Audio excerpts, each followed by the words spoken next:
Okay. I found her body downstairs in the courtyard of my apartment building last night at around 12:15. And as I entered the courtyard, I saw what would look like two people having some sort of sex. So I made some noise to startle them, but nothing moved.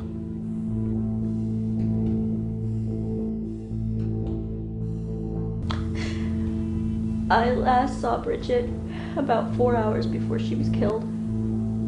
We went to brunch, and then we went shopping, just home stuff, you know, kitchen stuff.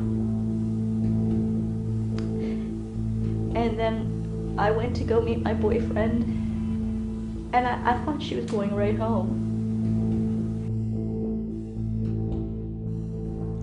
So then I noticed that one of the bodies looked somewhat naked. So I went inside and turned on the courtyard lights. The second body turned out to be Bridget's coat. Her body.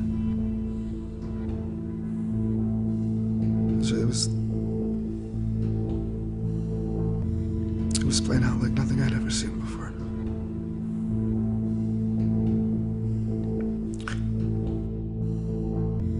I'm not quite sure what you want. I was at home waiting for Bridget to call me. My cell isn't working, so I had to wait for her to call me there.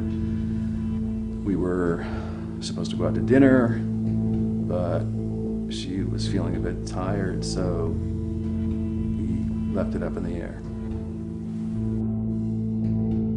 Well, I've known the deceased for the 3 years she was in the building. Lovely girl. Terrible. Shelby, her roommate, is devastated. They were wild. My parents own the building, so I work around here.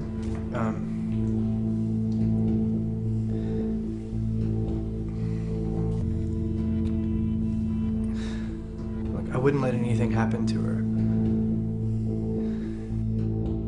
We had a very loose sort of... She was different.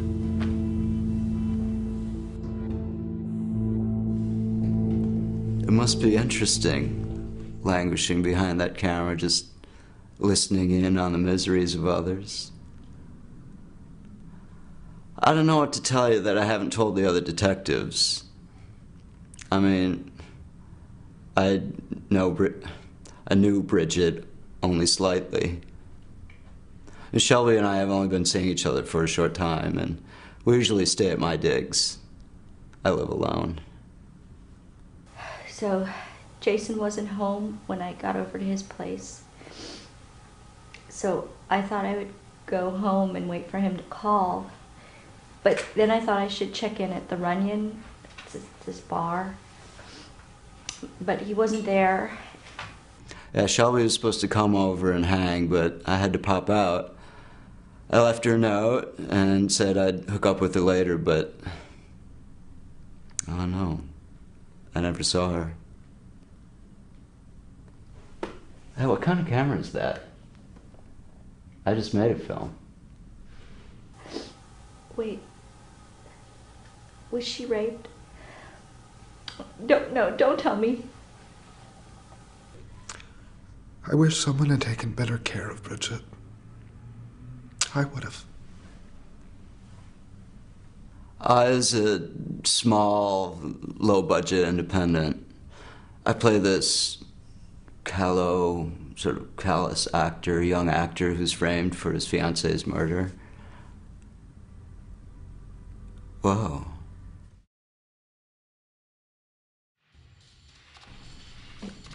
Bridget and I had a real connection.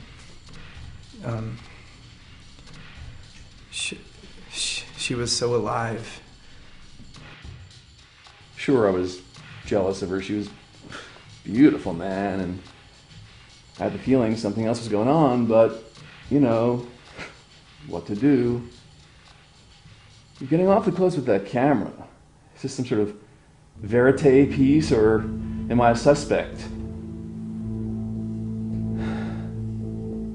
Look, I'll tell you again. I waited at home for her to call me till about 10. I called her landline and her cell phone, but got no response, so I said, fuck it, left her a message, and went out.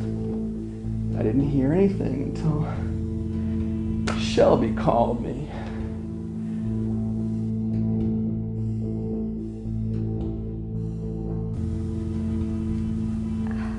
Well, Bridget could get a little crazy sometimes, and I wasn't always thrilled with the way that she treated Mark. But, you know, sometimes I felt like she and Jason knew each other better than I knew either of them. I might have been a little uneasy about that, but Bridget always liked older guys, you know? And besides, she was kind of seeing somebody behind Mark's back.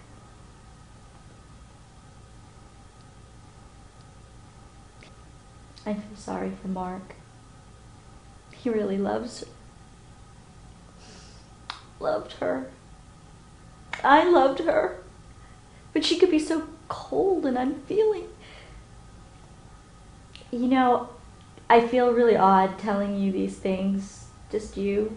Could you bring another detective in here the next time? Actually, I'm sorry that I said all that stuff. Can you get rid of that portion?